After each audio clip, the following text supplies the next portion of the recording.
Bonsoir, que notre Dieu vous bénisse richement et vous donne cette grâce. C'est des chrétiens qui se préparent adéquatement pour son retour. Nous savons tous que notre Seigneur, Jésus de Nazareth, revient bientôt chercher une église sans tache ni ride, une église glorieuse. Et toi et moi, nous sommes l'église de Christ, dont nous devons nous préparer adéquatement pour être prêts pour ce grand jour. Il a dit en Matthieu 24, verset 44, vous aussi, tenez-vous prêts, car le Fils de l'homme reviendra un jour et à une heure où vous n'attendrez pas. Amen. Donc, mes frères, je nous encourage vraiment à ne pas nous laisser distraire par les événements de la fin qui sont autour de nous, par les guerres, les bruits de guerre, la famine, la COVID-19. Non, laissons ça de côté et concentrons-nous sur notre préparation. Concentrons-nous à laver nos robes dans le sang de l'agneau afin d'être trouvés dignes d'entrer dans les noces avec le Seigneur. Aujourd'hui, je vais parler des armes spirituelles. Est-ce que les chrétiens sont conscients qu'ils sont impliqués, qu'ils ne veulent pas, dans une guerre spirituelle? Oui, mes frères, ils doivent être conscients tous que depuis le jour où nous avons donné vie au Seigneur de Nazareth, nous sommes sous la lumière. Mais qu'il y a une guerre entre la lumière et les ténèbres. Il y a une guerre entre Satan et le Seigneur. Parce que Satan traite toujours à détruire les âmes, à les faire pécher et à les conduire en enfer. C'est ce qui est dans Jean chapitre 10, que Satan vient pour égorger, détruire et voler. Notre Dieu vient lui à son tour pour nous la vie en abondance. Et nous devons en être conscients pour nous, comment dirais-je, pour nous tenir prêts à tout moment à combattre le bon combat.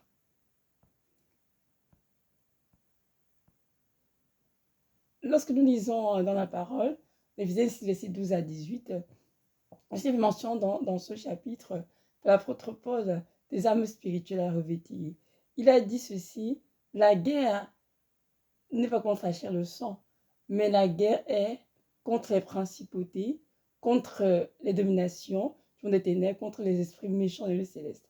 C'est pourquoi revêtez-vous de toutes les armes de Dieu afin de rester au diable et de tenir ferme après avoir tout surmonté. Donc, ça veut dire que nous sommes chrétiens, nous sommes appelés à revêtir l'âme de Dieu tous les jours. Et c'est la responsabilité de chacun d'entre nous. Oui, les armes dont je t'ai fait mention dans Éphésiens 6, versets 12 à 18, ne sont pas des armes qui sont là à titre décoratif, non.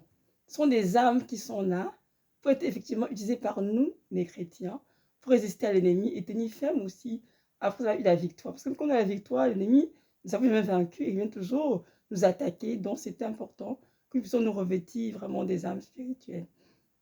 Il y a beaucoup de chrétiens, comme moi aussi, auparavant, qui pensent que les armes de Dieu, en fait, c'est Dieu qui les revêt sur nous.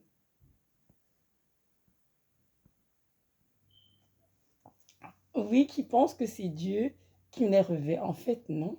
C'est, oui, Dieu le fait le monde spirituel. Dans le monde physique, c'est nous de le faire. Et lorsque nous avons le monde physique, dans le monde spirituel, bien sûr, Dieu nous les revêt. Si on ne le fait pas, il ne le fera pas. Donc, c'est important que nous le sachions. Auparavant, moi aussi, je disais, dame de Dieu, je les citais, mais sans plus. Jusqu'à ce que le Seigneur lui m'enseigne que non, tu dois ouvrir ta bouche et dire à voix audible que tu te révèles les armes de Dieu. Il est cité une par une. Je vous en prendre des textes à la maison, Éphésiens 6, verset 12 à 18. Donc, nous avons le casque du salut. Donc, tu as dit, je mets le casque du salut, je revêts la cuirasse de justice, je mets cette vérité à mes reins, je mets mes pieds, le zèle, les marchés de paix comme chaussures, je prends le bouquet de la foi, avec lequel j'éteins la trame de l'ennemi, et je prends l'esprit qui est la parole de Dieu. Donc, tous les jours, chaque chrétien doit se de ses âmes. Et même durant la journée, ça dérange pas le Seigneur. Et à chaque fois que nous le faisons suite, le Seigneur, le fait dans le monde spirituel. Et nous sommes revêtus, nous sommes en sécurité sur la scène spirituelle. Beaucoup d'enfants de Dieu ne le font pas, par ignorance, comme moi aussi autrefois, mais j'ai vraiment appris à le Seigneur que c'est très important on revêtit les armes de Dieu. Et même dès qu'on se réveille, avant de continuer notre prière, c'est important de revêtir notre armure avant de prier, parce que nous savons que nous prions, nous sommes sur une scène spirituelle et nous pouvons être attaqués à tout moment. Donc c'est important que nous soyons vraiment protégés par l'armure spirituelle du Seigneur. Les armes de Dieu sont efficaces. Parce que Dieu nous les donne, c'est parce qu'il sait très bien que ça nous aide. Et l'apôtre Paul qui a écrit là-dessus, il a dit, c'est pourquoi revêtez-vous de tous les armes de Dieu. De tous les armes. Donc, on va essayer de toutes les armes, pardon. Donc, on ne sait pas ici que ce n'est pas, on va une arme, on laisse une autre. Non, c'est vraiment toutes les armes de Dieu. Le casque du salut, la cuirasse de justice, ceinture de vérité, le zèle que de paix à nos pieds, et le bouquet de la foi et l'épée d'esprit. Donc, toutes les armes doivent être revêtues. Si une seule arme manque, c'est que là, tu es en danger. Et j'aimerais vous dire, mes frères en Christ, qu'il est très important de vous repentir avant de revêtir les armes de Dieu. Pourquoi? Parce que si dans votre vie, il y a un péché quelconque non confessé, l'armure ne pourra pas tenir sur vous. Et malheureusement, vous serez à la merci de l'ennemi. Donc, je vous encourage fortement à prendre un temps de repentance sincère dans le Seigneur et donner pardon de tous vos péchés avant de revêtir l'armure du Seigneur. Même de même aussi pour le sang de Jésus. Tout ce qui est du sang de Jésus et qui nous reconcilie le péché, ça ne donnera rien du tout. Parce que notre Dieu a dit ceci, je suis le chemin, la vérité, la vie. Il vous donne la vérité dans le mensonge. Si en vous avez des choses qui appartiennent à Satan, vous êtes dans le péché, et que vous avez dit enseigner bien sûr dessus, et que Dieu sait que vous connaissez la vérité, mais vous juste désobéir, ça ne marchera pas, malheureusement. Non, ça ne marchera pas. Ni prier au nom de Jésus, ni invoquer son sang, ni revêtir l'armure de Dieu. Rien de ça ne marchera parce que vous êtes dans le péché. Donc c'est important de vous repentir sincèrement, avec une parfaite contrition, avant de revêtir les armes de Dieu. Les armes de Dieu nous aident beaucoup dans le monde spirituel. Dans le monde physique, on est juste en train de prier, on est à genoux, mais dans le monde spirituel, si tu veux un réel combat, tout ça peut utiliser. Et il y a des sœurs, des frères en Christ, qui ont la grâce de les voir, de se voir, en fait, eux-mêmes, en situation de combattre, étant vraiment habillés avec toute la mûre, voyez-vous, et c'était vraiment très édifiant et très encourageant. Donc, mes frères et sœurs, je te vous dis tout simplement aujourd'hui, ne négligez pas les armes de Dieu, surtout que sur les temps de la fin. Nous avons besoin tous de les revêtir, même une fois, 2 fois par jour, 3 fois, 4, 5 fois, mais c'est possible. Dès qu'on peut, revêtons-nous de l'armure de Dieu.